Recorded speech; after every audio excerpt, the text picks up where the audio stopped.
Patay ang usa ka lalaking nakamotorsiklo human po sila sa barangay Busay, Dakbayan sa Subo.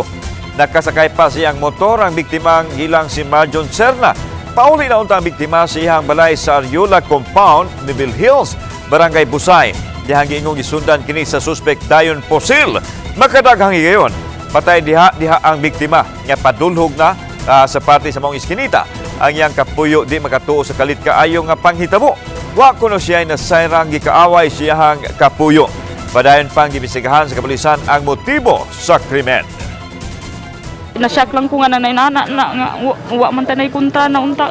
5 man ka kabhang sa 45 caliber man siguro na. Na-recover. Puto-puto ito may kickback sa inyo? Paka-paka. Gikan diha magikan siguro kay mura na sundan baka ni.